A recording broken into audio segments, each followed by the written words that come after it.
شيخ السلام عليكم ورحمة الله وبركاته. وعليكم السلام ورحمة الله وبركاته. شيخ خوبی ان شاء الله. الحمد لله بارك الله.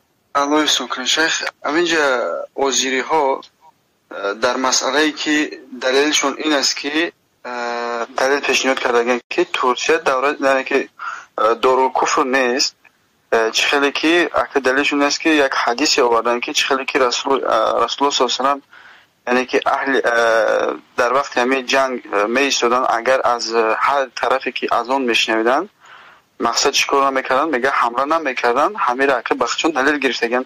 آیا همین دلیل میشه که یعنی که ترکیه را دارالکفر نمیگن؟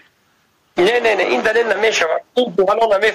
این جوهلان نمیفهمند که این حدیث پیامبر صلی الله علیه و سلم چی مقصد داشتند. پیامبر صلی الله علیه و سلم دارالکفر و دارالحرب را بینش فرق گذاشته است. دارالکفر یک دوره هست و همین دارالکفر میتواند دارالحرب باشد و میتواند دارالحرب نباشد. بعض دارالکفرهایی هست که میشود که به پیامبرها صلح میبخشد، میشود که به مسلمان ها صلح کند. دارالحرب هست که میشود که معاهد باشد، عهدنامه یعنی دگوار به مسلمان ها داشته باشد، جنگ نمیشود بین اونها. شکلی که در زمان عمر بن عبدالعزیز رحمه الله بود با یک قسمی از رومی ها، بسیار این حادثه بسیار شدگی بود. پیامبر صلی الله علیه و سلم وقتی که با مشرکان قریش صلح کردند جنگ نمیکنه گفتند بله دارالکفر هست و می شود که این معاهد باشد، یعنی به مسلمان ها عهد کنند.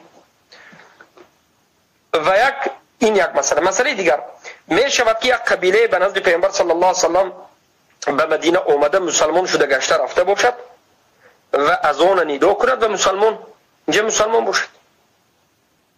پیامبر صلی الله علیه و سلم به اینجا هم اگرچه اینجا مسلمان ها کم باشد، اگرچه اینجا مشرکای هم هست یا که اگرچه اینجا در بالای مسلمان ها مشرک باشد هم تا زمانی که اینها محارب بودنش آشکار نشود هجوم نمی کردن.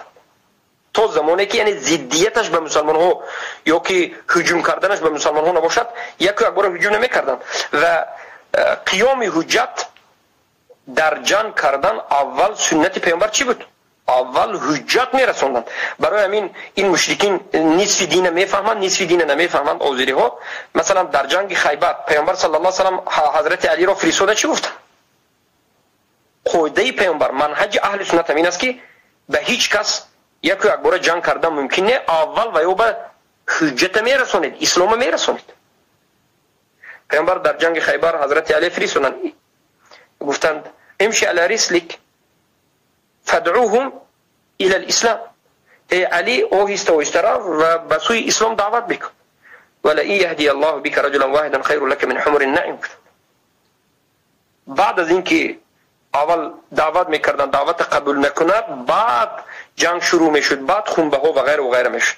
از همین جد این حجت آذری ها حجت یک این روایت صحیح است اما استدلال باطل است، فهم از بالای این دلیل باطل است، فهمی غلط است و بالاخره آذری ها معنای این حدیث رو هم و سیاست شرعی پیامبر صلی الله علیه و سلم رو هم نفهمیدند.